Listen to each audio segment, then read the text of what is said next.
The Chicago Bears have started off the offseason really changing the perception around the team with their hire of Ben Johnson and the coaching staff thereafter. The question I'm going to have today is, will those changes actually lead to more free agents wanting to come to the Chicago Bears? Are the Bears going to have another year of convincing prospective free agents that Chicago is the right place and they're on the team on the uptick? We're going to talk about all that, plus dive into the mailbag right after this. You are now tuned in to Chicago Bears Central, your number one place for all Chicago Bears news and content.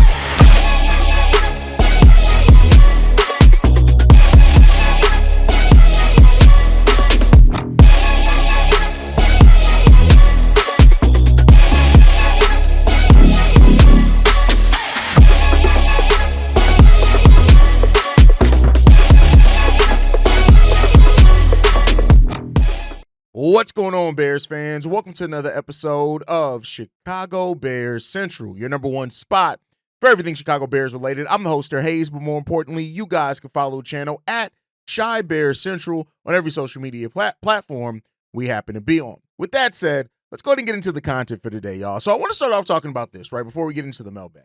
Perception is a big thing around the NFL. Now, I do think perception, as far as outside perception, is kind of bigger towards fans, right? Especially fans of a particular team. And there's no doubt that the Bears have started making the steps to really change the perception around the league, making Ben Johnson one of the highest paid coaches, going out there and aggressively pursuing him, right? Immediately turning around and hiring his coaching staff, all filled with veterans, really seeming like they've learned from what they did last year as far as, and what they even did with the hire of Matt Eberflus and allowing him to surround himself with rookie coordinators as well. Ben Johnson has a nice mix between of youth and veteran leadership all throughout his coaching staff, and that's in a long way to change the perception of what this team could be. They got the hottest name out in the coaching market to come here because he wanted to come here. He wanted to coach for Chicago. They sealed that deal, right?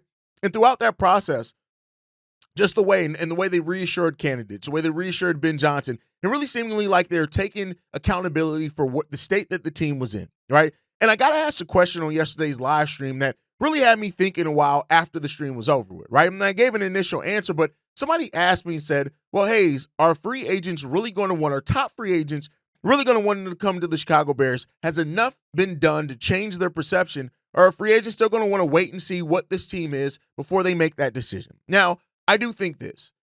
Players have a different perspective than us fans have, right? I think that players know the reputation of coaches. Some come and play for coaches, right? Some, of course, do come and play because they think that the team and where they see the team going and how they can fit into that. And then, of course, some want to solidify their legacy or even make sure that they're not going to waste a few years on a team that's just going to be spinning its tires. So, and the Bears have there's different cases that can be made for each one of those when it pertains to the Chicago Bears, right?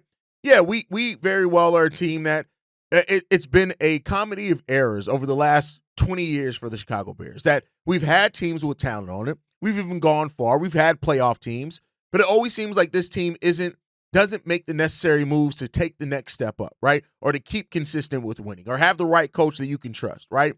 And so I do think that some of this has changed. And I do think with the Bears having money talks for some free agents as well as opportunity. And so, going as we're waiting for the official opening of free agency, of course, which is still a while away, to be clear there. So about a month and a half away from that happening, is that have the Bears done enough to change their perception? And it's an interesting thing to think of because there is excitement, especially from Bears fans around Ben Johnson. There's excitement from, some former players, and I'm just not even Bears former players, but in talking about what Ben Johnson can bring to the Chicago team and his staff and Dennis Allen and those guys. And I think that it all comes down to what and how the Bears sell. They're still going to have to sell themselves to free agents, right? The Bears have not accomplished anything, so they can't necessarily, you can say, hey, we got Ben Johnson here. We revamped the staff. We really want you to be a part of what we have. We really feel confident in what we're building here in Chicago, but you don't have a proof of concept yet, right? Yeah, you can lean on the success that Ben Johnson had with his offenses as being the offensive coordinator and success that Dennis Allen had as being the defensive coordinator. You can sell on that. But I do think that as the Bears win more, of course, it's going to be easier to recruit. But this is going to be an offseason where we see how much of a salesman and a visionary that Ryan Poles really is, right? How much does Ben Johnson sway certain free agents? The Bears have never really signed hugely top-level free agents. And a guy like Trey Smith, who everybody's talking about with the Bears, I've talked about several times here, that is somebody that would quantify a top free agent at his position. Now, I know some Bears fans have asked, but what about his pass pro? What about his pass pro? He didn't allow a single sack in the regular season. He's not as good as he is as a run blocker, but I think you up the talent and you build the team as a unit, right? So how the Bears fare, not only with this free agent class, but then the success that free agent class has with the Chicago Bears next year on top of where the Bears look. And I'm not saying the Bears necessarily have to be a playoff team and win a couple of playoff games or anything like that. But I do think that players want to be a part of something, and they also, when you win, it's easier to attract. And so that's what the Bears have to do in this case. And I just think it was such an insightful and great question to ask that because, we start thinking about, oh, well, we can offer this free agent this money. We can offer this free agent that amount of money because we have the fifth most cap space. What if a team is able to make maybe a little bit lesser of a deal, right? Just a little bit. I'm not saying they're going to make a hugely less offer than the Bears, but what if they do that, but they offer more of a chance, more of a sure thing to be in the playoffs? And as we've seen in the NFL, there's no such thing as a sure thing because one injury away can take you very far differently down where you're supposed to be. But it's going to be fun to watch this and how this front office with Ben Johnson now in tows really handles what they're going for. Now, the Bears also are slated to have tons of cap space in 2026 as well, even with their free agents that they could sign this year, even with some extensions that could be due. The Bears could be very good players next year in free agency as well. But watching what they do this year is going to be really fun with how much, and I guess we'll be able to see how aggressive as well are the Chicago Bears going to be, right? Are they going to be knocking on the doors of those top tier free agents? Are those doors going to open for them? Are the players going to be here? Because I'll tell you what, not only in having a quarterback in Caleb Williams, having your head coach in Ben Johnson, having your defensive coordinator in Dennis Allen, having your anchor on the defensive line of Montez Sweat, Billings, and a rising up-and-comer in Javon Dexter, having the secondary and leadership that we have there, having the talented wide receiver core in Romo Dunze and DJ Moore at least guaranteed to be locked in. There's enough talent as well on this team that other prospective players could look at and say, they need me. And in needing me and me being able to come here and be a part of them turning around from their perception of last year, it will help me even further on into my career. So, listen, the Bears still have a lot left to prove. And while there's been a lot to be excited about so far with the Chicago Bears season, the work ain't done. And right, that's the thing that I've said that I'm not going to allow myself to get caught on. I am very excited about what the Chicago Bears have done this offseason. I'm extremely excited about what the Chicago Bears could be with the coaching staff that they have in here and the prospective players that they could draft or sign. But they still have to prove it all out. So much still comes down to the proof of concept, and that's on the football field. And can the Bears do that? We'll see, right? But that's not something that I can come here and give you a stat or analytic on whatever, on how free agents perceive this Bears team, how the front office perceive the changes, how it's perceived with this organization. Because the perception around the Chicago Bears, just especially with us in the fandom, has not been good for a very, very long time. So we'll see what the future does hold for the Chicago Bears, but I hope that this is an offseason in which the Bears are able to go out and get their guys, both in the draft and free agency, and then we could start being that team that can then start selling free agents on, hey, you have a chance to contend here, not just compete. You may have a chance to contend here. We're far away from that, but hopefully we start getting that, and this offseason could be the first step in finally getting to that place that has eluded us for so far. And Ryan Poles, listen, especially for offensive linemen, Ryan Poles has a great selling factor. Money and the fact that, hey, listen, everything's open where you can start. Darnell Wright's probably the only one that's for sure going to have his starting position next year. Even Braxton Jones, I think they're going to bring in some people to compete with him. But we got a voicemail on that. We'll get into that a little bit more here in a second. But let me know what you guys think on it down below, right? I have my thought process on it, but I'm so close up to the Chicago Bears that sometimes it does mess up my perception. Do you think that the Bears have done enough to where top-tier free agents, even if you could just get one, right, would be willing to come here because of what the Chicago Bears are building? Has the change with the coaching staff been enough for that? Is the development of certain players and the talent that we do here enough to draw on some of those guys? A combination of the two. Let me know what you guys think on that down below. With that said, it is Friday, so that means it is Mailbag Day here at Chicago Bears Central. Let's get into these voicemails. This one's from Darius. What's going on, guys? Darius from Dallas again. I just wanted to touch up on this. I heard that Shane Waldron news that C-Dub and Bobby broke. or maybe you broke it first, Hayes. You know you ain't gonna let me take no credit out, from you. But yeah, man, that's a borderline fireable offense in my opinion, by Ryan Poles. Because if you don't know what's going on in your organization, you don't know that this man ain't sitting down with Caleb and going over study, and you see a poor product on film, you're not being hands-on enough in that process, Ryan Poles. Don't let that shit fucking happen again. And hopefully it won't. Second thing is, man, there's this kid, Alum McNeil, defensive tackle with Detroit. I thought I saw that he was on a free agent list, man. If we can get that kid and put him next to Trevon Dexter, good luck running up the middle on us. So that's kind of a guy that I kind of want us to take a look at if he is available. I believe he is. And then lastly, man, I just wanted to comment on the offensive line situation, because I know that's something we've all been talking about as Bears fans, for hell the past 10 years. I think we're going to end up for sure going back with Braxton, and I actually want to give Braxton another chance at that left tackle spot. Just I want to see if the potential that Poles saw in him can actually, come to fruition now that we have a competent offensive line coach. And let's see if that potential can come to the surface. I'd hate to let him go and he turns into an elite left tackle somewhere else. Let's give him one more shot with a good offensive line coach. And I think with those, so we don't have to get superior positions, I think we're going to end up filling at least two of them with the salary cap money that we have. And I think that we can get another guard in the second round. So that it is going to give us a little bit of wiggle room to kind of play with that number 10 pick. If he wants to go Ashton Jeanty, that's fine. I mean, if he's telling me he believes that Ashton Jeanty has Saquon Barkley potential and he feels like he can be that in his offense, I'm all for Ben Johnson going after it. I still prefer, to get a pass rusher there.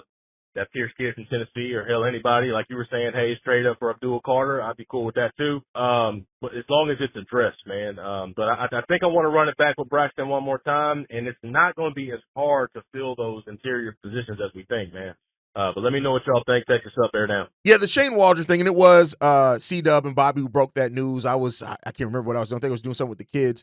But yeah, it's wildly concerning that he wasn't watching tape with his rookie quarterback. And I think that goes to show another thing, because yeah, Ryan Poles and them should have never allowed that, but your head coach should have never allowed that. Matt Eberflus should have never allowed that. And in Hard Knocks, I've seen him talk to Nick Saban. You think Nick Saban would have allowed that? His coordinator to not sit down and watch tape with his quarterback? That just shows how damn right silly this shit was that we went through last year. So I'm glad that changed. As far as McNeil, though, he signed a 4-year extension, brother, so he is no longer a free agent option for the Chicago Bears. He did sign a 4-year extension to stay with his team, so he's off there.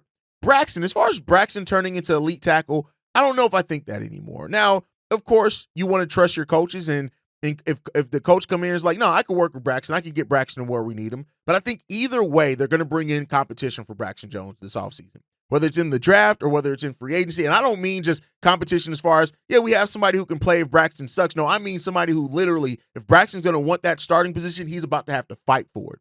So I think we're going to bring in that competition for Braxton. I'm not as high on Braxton as what you and some other people are, but I understand why he is. Like I said, Braxton is fine enough. I think if you upgrade the entire offensive line and you're just like, well, Braxton's still going to be a starter, but the center has been upgraded. One of the tackle positions has been upgraded. The other guard's been upgraded. I can make look. I'm not going to sit here and be like, oh my God, we completely failed because we didn't get rid of Braxton. But I do think we're gonna bring in some competition for Braxton Jones. As far as Jeanty, like I said, it's definitely a realistic possibility for the Bears, depending on what they do in free agency. And I think most people need to open up their minds and realize that yes, it is a possibility that we draft Jeanty. Is it the right move?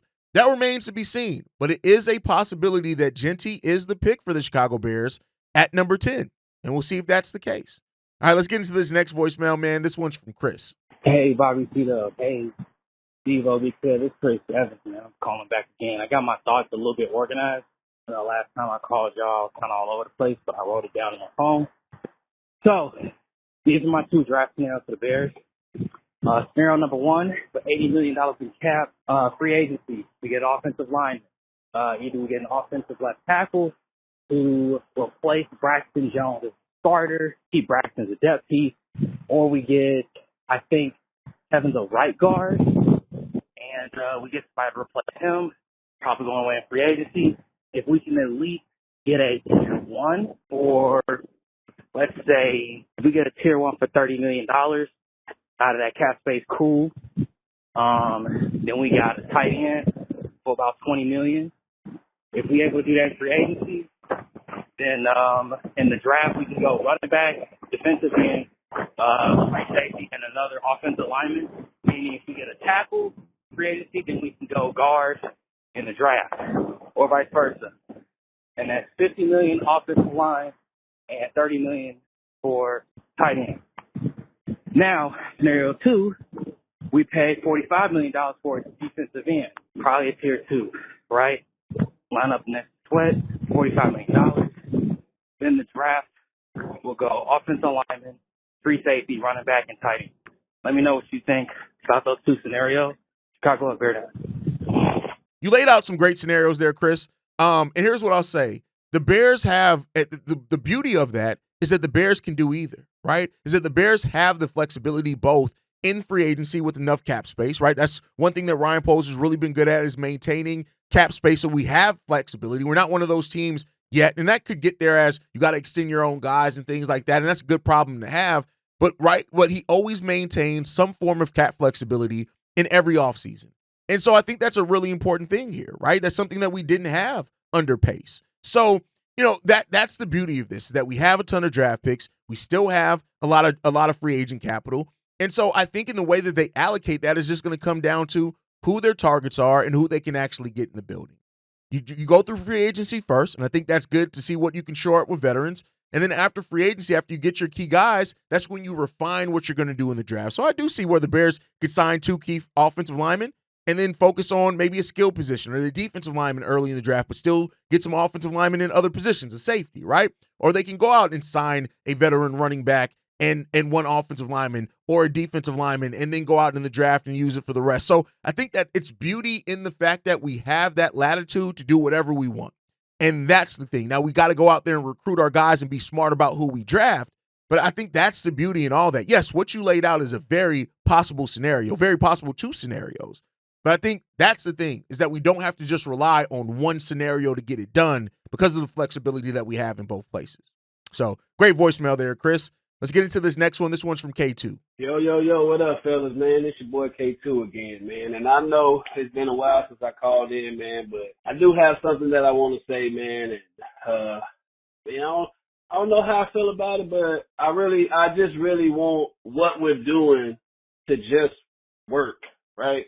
Because I think the last time I called in, man, I said something about Mike McCarthy not being a bad, head coach because he had all the experience, but, they went ahead and they signed Ben Johnson. And I'm not going to lie, man, I'm pretty excited, man, but I'm not going to let my emotions get the best of me with this, man. I'm just going to see where it ends up, bro. Although I like the way they're putting together the coaching staff with the experience, the mixture of young guys, like, it just seems like a shift is happening, right? Like, I know last year we felt like something was going on, but this year I think it really feels like something might happen, man. But I still don't want to get my hopes up because we all know, man, as a Bears fan, our organization sometimes can still just, I don't know, man, spiral out of control, man. And I'm not really like a draft guru or a player expert or nothing like that, man. I just watch who I watch and, I gather my information from watching film and videos and stuff like that, man. But all I really want to see the Chicago Bears do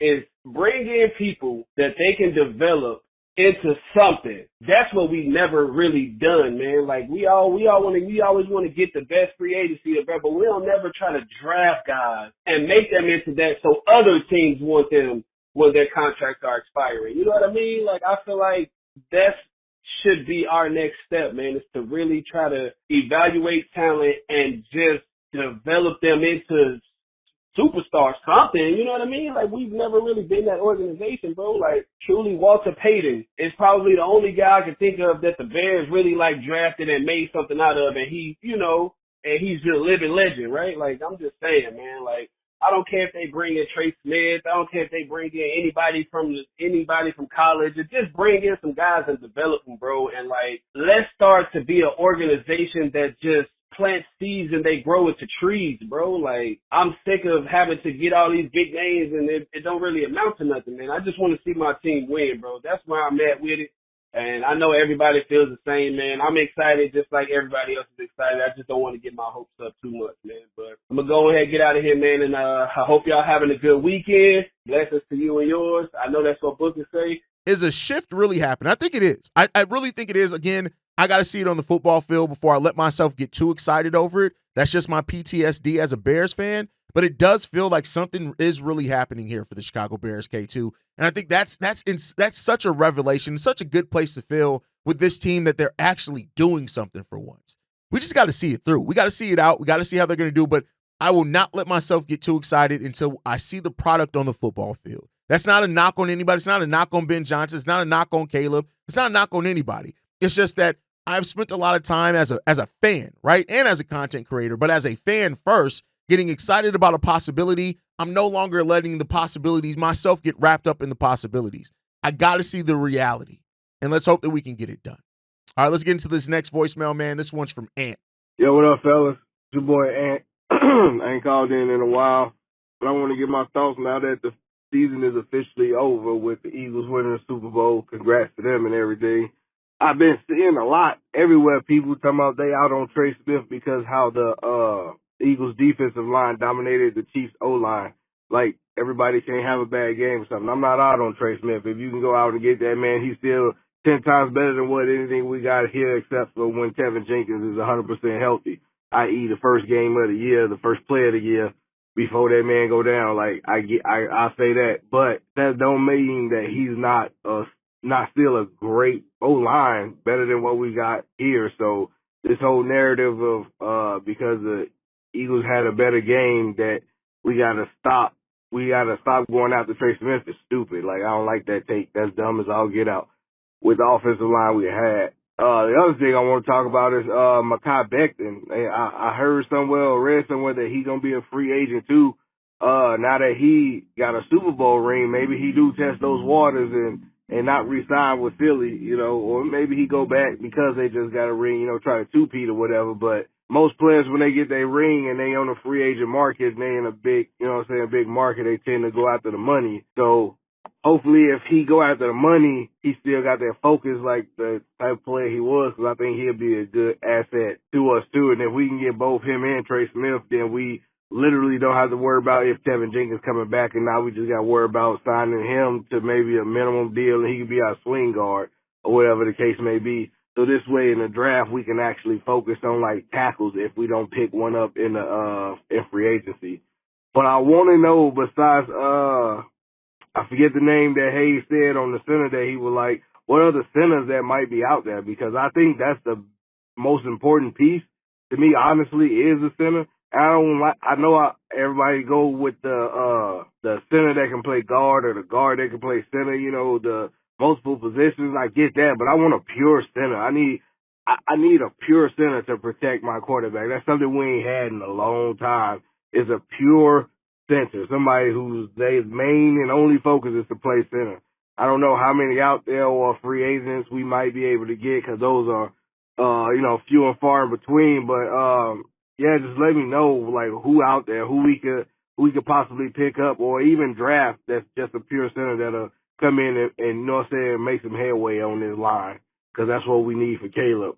But, that's just my thoughts. Please let me know how y'all feel about it. As always, shout down, up, bear down. Y'all have a good one. I don't think we have to worry about Tevin Jenkins regardless. Again, getting Trey Smith would be great, but I don't think either way that this team is worried about if they sign Tevin Jenkins or not. I think that they're going to upgrade that. We have more than enough assets to upgrade it. And not to say that, like, we know what Tevin can be when he's healthy, but unfortunately you just can't bet on him to be healthy. Well, we just haven't seen it enough to bet on it. So because of that, it's cool, right? But I think that ultimately, we're going to upgrade that offensive line. And I don't think we really have to be worried if Tevin Jenkins is coming back or not. Maybe I'm wrong for that, but we'll see. As far as top-tier centers, I'll focus on free agents here because I can still do my draft analysis. But, of course, you got Drew Dahlman with Atlanta. He's ranked as the number one free agent center out on the market. And then you got Ryan Kelly. By Pro Football Focus, he's ranked as the second best center free agent, and that's from the Indianapolis Colts. You look at Ryan Kelly, for example, his pass blocking grade is 77.5, which is really, really good. And so listen, he has a good run blocking grade as well. Like, he's a solid center. You look at Dahlman as well. He has a pass blocking grade of only 58.6, right? But he has a positive run blocking grade percentage as well. So, those are listed as top two. What's concerning is that Coleman Shelton is ranked as the third best free agent center. What? So, we'll see what happens there. But there are definitely guys that the Bears can go out there and get. Evan Brown is still my pick, though, mainly because it still allows you the latitude, not spend a lot of money, but definitely still upgrading the center position and then getting some versatility and still drafting a center maybe in round 5 or something like that. All right, let's get into the last voicemail for today, man. This one's from Keith. Yo, what's up, guys? It's your boy Keys on this Thursday afternoon, man. Hope everybody doing good. Hayes, rest of the fellas, I was just listening to the live that you put out, Hayes. As always, great show, But speaking on the free agency that's coming out, right, I'm thinking about receivers. That could be that third receiver or that slot. Tell me what you think about Elijah Moore, man. The boy has sure hands. He went from the Jets to the Cleveland Browns, and to do what he's done, I think he's produced at least 50 catches almost every year he's been in the league. He's still young. He looks strong. Dude know how to get open. He knows how to play the slot. He knows how to play the outside. Now, he may not be the 6'1", 6'2", but at 5'10", 180, and you can get open and catch the ball, and I know you can catch the ball on money downs, everything like that, and I've seen you do it. I think he could be that third receiver that we need, and I was looking up some stuff about him that said he runs a 4.3. He ran a 4.35 on his pro day and all that stuff, and I think that could be an added addition, you know what I'm saying? Like, the frame he has reminds me a lot. I'm not calling him this, but I'm saying his frame reminds me a lot of a Steve Smith. Short dude, but, hey, I'm a beat this dude ass in front of me, and I'm going to go get this ball. You know what I'm saying? And then as far as, like, the edges coming out and all that stuff, or not even coming out, but, like, the free agents, Josh Sweat would be a good dude. I think he gets, because of his frame and how he's built, he doesn't look like he's 260, but he's 6'5", and he knows how to rush the passer. We need somebody that can rush the passer alongside Montez Sweat. I wouldn't mind Chase Young, but the thing is with Chase, sometimes he's a little inconsistent. I know he's an Ohio State guy, but the only pass rushers I've known to come from Ohio State who was some dogs is the Bosa brothers recently. Chase could have been there, but he's been injured, but shall be remaining the scene. And then, the guys that's coming out now. Another one that's under the wrap that isn't really being talked about, who I thought we would have had via trade, was Hassan Reddick. Now, he may not be the prototypical size that the other ends are, but, hey, we know he knows how to get the quarterback in. This past year that he missed so many games. I think the rhythm that he needed, it just didn't work out. But let me know what you think, Hayes, fellas. As always, shout out up, stay down. Elijah Moore, that's not a name that I've talked about a lot. 5'10", 180 pounds. He is a very productive wideout, right? 538 yards last year on 61 receptions, 1 touchdown. The year before that, 640 yards on 59 receptions, 2 touchdowns. And as a third wide receiver for you, you could do a lot worse. So I wouldn't be mad if he ends up being the pick for the Bears. I just think overall, I guess we'll see. When it comes down to. As far as Josh Sweat, though, now that is a guy that I've talked about before, and I would absolutely love him to be in a Bears uniform. 27 years old, 6'5", 265, 8 sacks last year as well. You look at it, 6.5 the year before that, then 11, then 7.5. This guy consistently gets to the quarterback, and he's early. Like, you look at the last, since 2021, 16 games, 17 and 16. So he's able to stay out on the football field as well. So I wouldn't mind him being the signing at all. I think you put him on the opposite side of Montez Sweat. You still develop Austin Booker, maybe bring in Daniel Hardy back. It's not a bad place to be in. We'll see what the Chicago Bears do. But that's my time for today. Thank you for everybody that left a voicemail. Make sure you guys are following the show at Shy Bears Central. You can send us any feedback, questions, comments, concerns. ChicagoBearsCentral@gmail.com. Lastly, if you want to leave a text message and our voicemail for the mailbag, the number to do so, 773-242-9336. We are the #1 spot for everything Chicago Bears related, but that's thanks to you lovely and beautiful people. And like we like to end every episode on, Chi-Town up, but bear down. Love you guys. Peace, y'all. This has been a presentation of the Break Media.